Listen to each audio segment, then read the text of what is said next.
नमस्कार, myself Pavandeep from government NM college Hanumangarh. आज हम डिस्कस करेंगे ऑपरेटिंग सिस्टम के बारे में। हमारा नेक्स्ट टॉपिक है वर्चुअल मेमोरी मैनेजमेंट।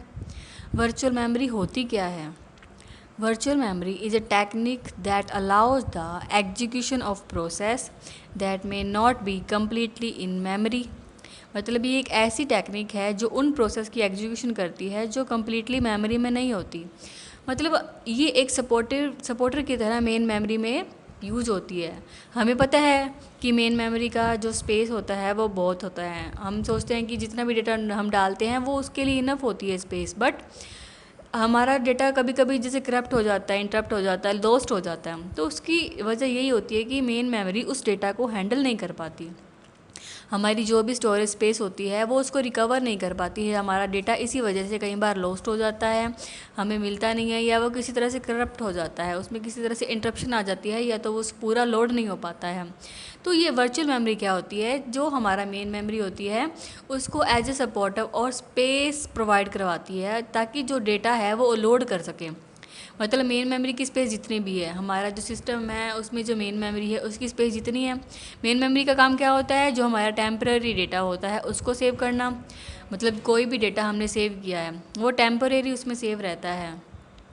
उसमें हम किसी भी तरह की जो भी फाइल डाल रहे हैं वो सबसे पहले किस में जाती है? मेन मेमोरी में। और हम जब उसको सेव कर जाते हैं तो वो कहाँ चली जाती है? सेकेंडरी मेमोरी में। सेव करने का मतलब है कि वो at a time in future हमें कभी भी चाहिए तो हम उसे देख सकते हैं, खोल सकते हैं। बट इन वर्चुअल मेमोरी क्या होती है? जो मेन मेमोरी होती है उसका डेटा अगर वो किसी टाइप से लोड नहीं कर पा रही है तो virtual memory as a support उसको एक स्पेस प्रोवाइड करवाती है जिससे हमारा जो डेटा है वो लोड हो पाता है। और उसको जो एक्स्ट्रा जो स्पेस प्रोवाइड होती है उससे हम लार्ज अमाउंट ऑफ डेटा भी कैरी कर सकते हैं। और आगे जैसे virtual memory makes the task of programming much easier because the programmer no longer needs to very memory available. The entry program and its data are not placed in the main memory. मतलब जो entry programme, जो हमारा starting वाला programme होता है और जो data होता है वो मेन मेमोरी में अगर उसका वो स्टोरेज नहीं है तो then only the instructions data which are to be currently executed are brought from the secondary memory. मतलब वो डेटा उसको इंस्ट्रक्शन को लोड करना कि अगर वो मेन मेमोरी में नहीं है तो वो कहाँ है? सेकेंडरी मेमोरी में। अगर हमारा डेटा हमें कहीं वो मेन मेमोरी में नहीं मिला, हमने जो भी डेटा स्टोर किया था वो मेन मेमोरी में नहीं है क्योंकि हमने उसे सेव किया तो वो कहाँ चला गया? सेकेंडरी मेमोरी में। क्योंकि स्टार्टिंग में हमारा जो डेटा होता है वो तो होता है मेन मेमोरी में। एंट्री प्रोग्राम जिसे हमने बात की, एंट्री तो होती है मेन मेमोरी से, बट जब वो डेटा सेव हो जाता है तो वो कहाँ चला जाता है? सेकेंडरी मेमोरी में। तो अगर मेन मेमोरी में हमें वो डेटा नहीं मिलता तो हम कहाँ देखते हैं? सेकेंडरी मेमोरी में। At secondary memory into the main memory the remaining part of the program resides in the secondary memory. मतलब जो भी रिमेनिंग पार्ट होता है वो कहाँ लोड किया जाता है? सेकेंडरी मेमोरी में। When the part of the program which is in the main memory has been executed it is send back to the secondary memory. Thereafter another part of the program और data is brought from the hard disk. मतलब जो भी हमारा data होता है वो storage कहाँ होती है? हार्ड डिस्क में। मतलब सीपीयू में जो हार्ड डिस्क होती है, हम कुछ भी सेव करते हैं इन सिस्टम, हमारा कुछ भी डेटा है, फाइल है, प्रोग्राम है, कुछ भी है, सेव होने के बाद वो कहाँ रहता है? हार्ड डिस्क में। क्योंकि हार्ड डिस्क क्या होती है? एज ए स्टोरेज डिवाइस हम उसको यूज़ करते हैं, तो हार्ड डिस्क में वो डेटा सेव रहता है। अब अगर देखा जाए वर्चुअल मेमोरी तो क्या करती है? हमारा जो मेन मेमोरी है उसको डेटा सेव करके जो मेन मेमोरी है उसको as a supportive data save करवाती है। मतलब वो लार्ज अमाउंट ऑफ डेटा को हैंडल कर पाए ऐसी सुविधा उसको देती है। अगर हम मेमोरी मैनेजमेंट की बात करें, मेन मेमोरी मतलब जो सब मेमोरी होती है जो हमारी कंप्यूटर सिस्टम को हैंडल करती है, जो हमारी मेमोरीज होती है, मेन मेमोरी, प्राइमरी मेमोरी और कैशे मेमोरी, इसके बारे में पहले आपको मैंने थोड़ा बताया था, आज डीपली डिफाइन करते हैं। मेन मेमोरी क्या होती है? जो भी हमने सिस्टम में लिखा, कुछ वो इनपुट किया, वो सबसे पहले कहाँ स्टोर होता है? मेन मेमोरी में। मतलब आप कंप्यूटर में कोई भी काम कर रहे हैं तो सबसे पहले क्या होती है? उसकी मेमोरी एलोकेशन होती है, क्योंकि उसको मेमोरी में जब तक प्लेस नहीं मिलेगा तब तक वो कंप्यूटर उसको एक्सेप्ट नहीं करेगा।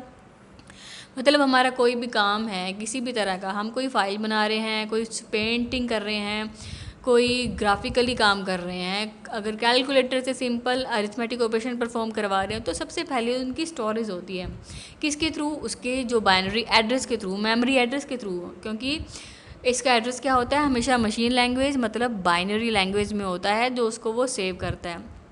अब उसके बाद हमने जो डेटा एंटर कर दिया, उसके बाद उसकी स्टोरेज हो जाती है मेन मेमोरी में। जब तक हमने उस डेटा को सेव नहीं किया है, तो वो कहाँ रहता है, मेन मेमोरी में। मेन मेमोरी क्या करती है, उस डेटा को टेम्पोरेरी सेव करती है, मतलब टेम्पोरेरी सेव कि हमने काम किया है तो वो उसमें शो हो रहा है, उसकी स्टोरेज है हमारी मेमोरी में। बट अगर हमारा सिस्टम किसी तरह से करप्ट हो गया, लाइट चलेगी, किसी भी तरह से हमारा सिस्टम मतलब ऑफ हो गया, बंद हो गया, तो वो क्या होता है, हमारा जो डेटा होता है वो लॉस्ट हो जाता है। मतलब इन फ्यूचर हम उसे कभी देखना चाहें तो वो नहीं देख सकते, और उस चीज़ को हमें दोबारा क्रिएट करना पड़ता है। तो जो भी क्रिएटर होता है या ग्रुप ऑफ ओनर जो क्रिएट कर रहे हैं किसी फाइल को, वो क्या करते हैं, उस चीज़ को दोबारा क्रिएट करते हैं, क्योंकि जो हमारा काम किसी तरह से करप्ट हो गया, क्योंकि हमने उसे सेव नहीं किया था। अगर सेव कर देते तो वो कहाँ चला जाता, सेकेंडरी मेमोरी में। मेन मेमोरी को क्या कहते हैं, एक फिजिकल मेमोरी भी कहते हैं, और या प्राइमरी मेमोरी, बट और जो सेकेंडरी मेमोरी होती है उसे क्या कहते हैं, ऑक्सिलरी मेमोरी भी कहा जाता है। तो जो डेटा सेव हो जाता है वो कहाँ चला जाता है, सेकेंडरी मेमोरी में। मतलब हमने कोई भी फाइल बनाई, अगर हम स्टार्ट कर रहे हैं तो एट अ टाइम हम उसे सेव कर देते हैं, तो वो डेटा इन फ्यूचर हम कभी भी देख सकते हैं। चाहे आपने 2 वर्ड ही लिखे हैं, चाहे आपने 2 फाइल बना ली, तो वो डेटा सेव हो गया, तो वो आपको इन फ्यूचर कभी भी आप उसे ले सकते हैं, ढूंढ सकते हैं। वो किसी भी तरह से हैंग नहीं हुआ या कहीं लॉस्ट नहीं हुआ। तो वो चला गया सेकेंडरी मेमोरी में, क्योंकि वो क्या हो गया, परमानेंटली सेव हो गया। मेन मेमोरी का डेटा क्या रहता है, टेम्पोरेरी, आप उसे इन फ्यूचर नहीं देख सकते, बट सेकेंडरी मेमोरी का डेटा इन फ्यूचर आप कभी भी देख सकते हैं, क्योंकि वो परमानेंटली सेव रहता है। अब इसी के साथ एक और मेमोरी होती है, कैशे मेमोरी। कैशे मेमोरी क्या काम करती है, जो भी हमारा डेटा होता है जो हम रिसेंटली यूज़ कर रहे हैं, रिसेंटली यूज़ या करंटली यूज़, हमें जिस भी चीज़ का यूज़ किया, तो उसको स्टोर करती है। मतलब ये भी क्या करती है, मेन मेमोरी के साथ काम करती है। मतलब लार्ज अमाउंट ऑफ डेटा तो मेन मेमोरी में रहता है, बट उसके कुछ पार्ट जो हम बार बार यूज़ कर रहे हैं वो कहाँ चला जाता है, कैशे मेमोरी में। और कैशे मेमोरी क्या करती है, उस चीज़ को हमें जब भी चाहिए होती है तो एट अ टाइम उसे प्रोवाइड करवाती है। मतलब कोई भी चीज़ आपके सेल फ़ोन में ले लीजिए, आपके पीसी में ले लीजिए, आप कोई एक वर्ड लिखते हैं तो नीचे आपको उसके बहुत सारे ऑप्शंस मिल जाते हैं। तो वो भी क्या चीज़ हो जाती है, एक कैशे मेमोरी का काम हो जाता है कि आप किस चीज़ को बार बार यूज़ कर रहे हैं, तो वो आपको ऐसे प्रोवाइड करवाती है ऐसे रिजल्ट कि आप क्या आप इसी चीज़ को दोबारा यूज़ करना चाह रहे हैं या नहीं, तो वो उस चीज़ को अलाउ करती है। देन अब अगर जैसे 1 से 10 तक काउंटिंग हम लिख रहे हैं, तो उसमें 2, 3, 5 का हम बार बार यूज़ कर रहे हैं, तो वो चीज़ क्या चली जाती है, कैशे मेमोरी में, क्योंकि हम उस चीज़ का बार बार यूज़ कर रहे हैं।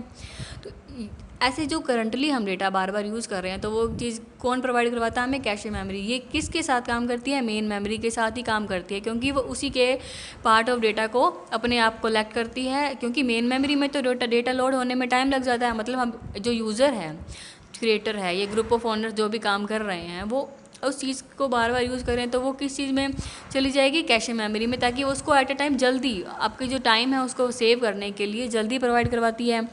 मेन मेमोरी में तो क्या होता है, डेटा कंप्यूटर सिस्टम को जो इंस्ट्रक्शन देते हैं तो वो डेटा ढूंढने में टाइम लगा देता है, जबकि कैशे मेमोरी क्या काम करती है, उसको फटाफट प्रोवाइड करवा देती है, क्योंकि उस चीज़ का हम बार बार यूज़ कर रहे हैं।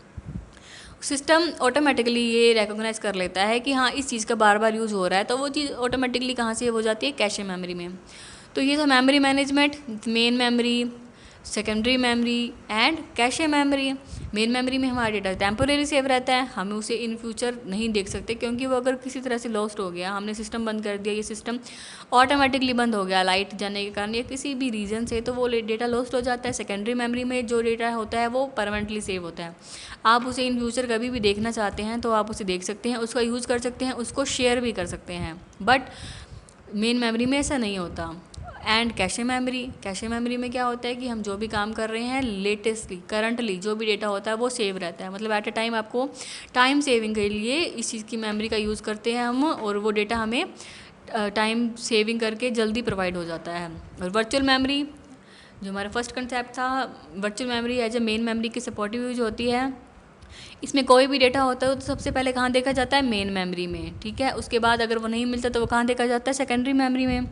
अगर मेन मेमोरी में डेटा लोड नहीं हो पा रहा है किसी भी रीजन से, तो क्या करती है virtual memory as a space loader उसे सपोर्ट प्रोवाइड करवाती है कि हाँ उसका स्पेस और बढ़ जाता है तो वो लार्ज अमाउंट ऑफ डेटा और हैंडल कर पाता है। आज हमने डिस्कस किया virtual memory management and overall memory management, जितनी भी मेमोरी हमारी होती है। धन्यवाद।